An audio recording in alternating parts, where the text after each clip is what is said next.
सभी मेरे साथियों को राजरत्न अम्बेडकर की ओर से जय भीम, नमो बुद्धाय। द बुद्धायन इज धम्मा के सेकेंड पार्ट में, सेकेंड एपिसोड में आप सभी लोगों का स्वागत है। कल के भाग में हम लोगों ने देखा कि डॉक्टर बाबा साहब अम्बेडकर जी की द बुद्धायन इज धम्मा ये ग्रंथ लिखने के पीछे बाबा साहब अम्बेडकर जी की भूमिका क्या थी। डॉक्टर बाबा साहब अम्बेडकर जी ने द बुद्धायन इज धम्मा के परिचय में 4 मूलभूत सवाल बाबा साहब अम्बेडकर जी ने परिचय में उठाया है और उन्हीं 4 सवालों का जवाब ये बुद्धायन इज धम्मा ये ग्रंथ है। तो पहला सवाल जो डॉक्टर बाबा साहब अम्बेडकर जी ने उठाया वो सिद्धार्थ गौतम के परिव्रजक के बारे में था। तो इसी सवाल का जवाब ढूंढने के लिए आज हम इन एपिसोड्स की शुरुआत करते हैं कि डॉक्टर बाबा साहब अम्बेडकर जी ने जो पहला सवाल उठाया कि सिद्धार्थ गौतम ने प्रव्रजा क्यों धारण की। तो चलिए आज के एपिसोड से हम इस बात का खुलासा करते हैं, इस सवाल का जवाब ढूंढते हैं कि सिद्धार्थ गौतम ने प्रव्रजा क्यों ली। 6वीं शताब्दी में भारत एक अखंड देश नहीं था। उस समय का भारत छोटे और बड़े राज्यों में बटा हुआ एक देश था। कुछ राज्यों के ऊपर एक राजा का, हर एक राज्यों में एक राजा का अधिकार हुआ करता था। ऐसे राज्य संख्या में 16 थे। उन राज्यों के नाम हैं अंग, मगध, काशी, कौशल, वज्जी, मल्ल, चेदी, वत्स, कुरु, पांचाल, मत्स्य, सूरसेन, अस्मक, अवंती, गांधार और कंबोज। इन राज्यों के ऊपर हर एक पे राजा का अधिकार हुआ करता था और कुछ राज्य ऐसे थे जहां पर किसी एक राजा का अधिकार नहीं हुआ करता था। ऐसे राज्यों के नाम हैं शाक्यों का कपिलवस्तु, मल्ल इनका पावा तथा कुशीनारा, लिच्छवी इनका वैशाली, विंध्य इनका मिथिला, कोलिय इनका रामागम, बुली इनका अलकप्प, कालाम इनका केसपुत्र, कलिंग इनका रेसपुत्र, मौर्य इनका पिप्पलवन और भग्ग जिनकी राजधानी थी समसारा पर्वत। ऐसे राज्यों में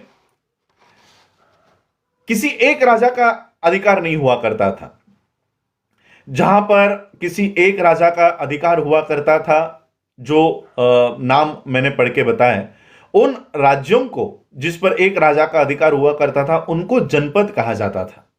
और जिन राज्यों के ऊपर किसी एक राजा का अधिकार नहीं होता था, ऐसे राज्यों को संघ या गण कहा जाता था। अब उस समय शाक्यों का जो कपिलवस्तु था वहां पर गणतंत्र था या कुछ राजाओं का कुल तंत्र था, इसकी जानकारी प्राप्त नहीं है। लेकिन एक जानकारी प्राप्त है कि शाक्यों की जो राज्य व्यवस्था थी वहां पर कई सारे शासक परिवार रहा करते थे और क्रम में उनकी राजा बनने की बारी आया करती थी।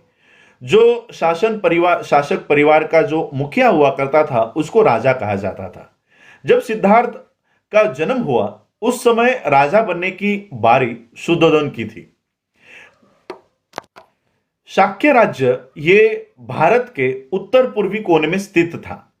ये एक स्वतंत्र राज्य हुआ करता था, लेकिन आगे चलकर कौशल राज इस पर अपना आधिपत्य जमाने में कामयाब हो चुका था। इसका परिणाम यह हुआ कि शाक्यों को या कपिलवस्तुओं को अपने कुछ राजनीतिक अधिकारों का उपयोग करना कठिन हो गया था। उनको पहले कौशल राज की अनुमति लेकर आनी पड़ती थी और उनके बाद ही वो अपने राजनीतिक अधिकारों का उपयोग कर सकते थे। कौशल राज और मगध राज ये उस समय के सबसे शक्तिशाली राज्य हुआ करते थे। कौशल राज के राजा प्रसन्नजीत और मगध राज के राजा बिंबिसार ये दोनों भी सिद्धार्थ गौतम के समकालीन थे। शाक्यों की जो राजधानी थी वो राजधानी थी कपिलवस्तु। ये कपिलवस्तु नाम थोर बुद्धिवादी कपिल इनके नाम पर पड़ा हुआ था। कपिलवस्तु में एक शाक्य रहा करते थे जिनका नाम था जयसेना। जयसेना इनके पुत्र थे सिंहनु। सिंहनु इनकी शादी कच्छना इनसे हुई थी। सिंहनु और कच्छना इनको 5 बेटे थे, शुद्धोधन, धोतोधन, शुक्लोधन, सुक्कोधन और अमितोधन।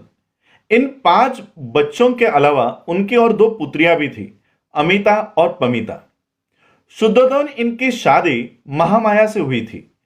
महामाया इनके पिताजी अंजना ये एक कोलिय थे और वो देवदह नाम के शहर में या गांव में रहा करते थे। परिवार का जो गोत्र था वो गोत्र था आदित्य। शुद्धोधन ये एक महान योद्धा थे और उनके पराक्रम की वजह से, उनके शौर्य की वजह से उनको एक और शादी करने की अनुमति मिल गई थी और शुद्धोधन इन्होंने महाप्रजापति को चुना जो महामाया की बड़ी बहन थी।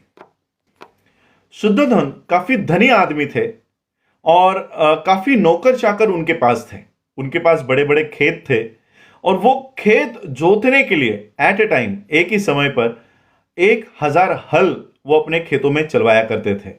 वो एक ऐश्वर्यपूर्ण जीवन जिया करते थे और उनके कई सारे महल थे।